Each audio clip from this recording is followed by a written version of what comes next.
മനസ്സുമായി ആരോരുമില്ലാത്ത നിശബ്ദ നിള പോലെ ഞാൻ.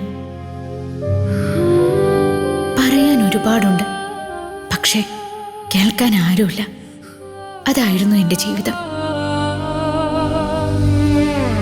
ചേർത്ത് പിടിക്കും തോറും അകന്നു പോയ എൻ്റെ മാതാപിതാക്കൾ, അവരുടെ ജീവിതത്തിൽ ഞാൻ ഒരിക്കലും ഇല്ലായിരുന്നു.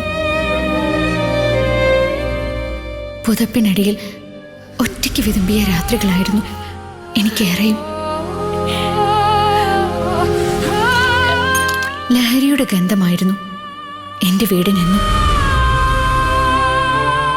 ലഹരിയുടെ നിഴലിൽ ജനിച്ച് വേദനകളുടെ വെളിച്ചത്തിൽ സ്വയം തീർത്തെടുത്ത ജീവിതമായിരുന്നു എൻ്റേത്. അമ്മയും അച്ഛനും സംസാരിക്കുന്നത് പരസ്പരം കലഹിക്കാൻ വേണ്ടി മാത്രമായിരുന്നു. അവർ തകർത്തത് എൻ്റെ സ്വപ്നങ്ങൾ മാത്രമായിരുന്നില്ല, എൻ്റെ ജീവിതം തന്നെയായിരുന്നു. പലപ്പോഴും അച്ഛനാൽ ഞെരിഞ്ഞമർത്തപ്പെട്ടത് വർണ്ണാഭമായ എൻ്റെ ബാല്യം മാത്രമായിരുന്നില്ല, ഒരു നിഷ്കളങ്ക മനസ്സിൻ്റെ കുരുന്നു ചിറകുകളായിരുന്നു. അച്ഛനോട് എന്നും എനിക്ക് വെറുപ്പായിരുന്നു.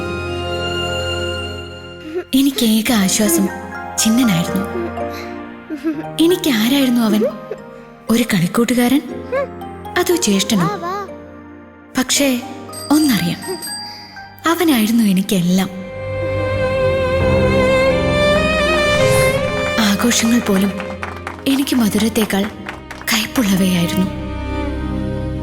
വേദനകൾ മാത്രം സമ്മാനിച്ച ദിനങ്ങൾ.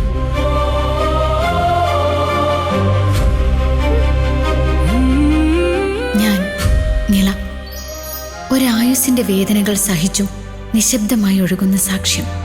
നിള, ഓഗസ്റ്റ് 31 മുതൽ തിങ്കൾ മുതൽ വ്യാഴം വരെ രാത്രി 7 മണിക്ക്.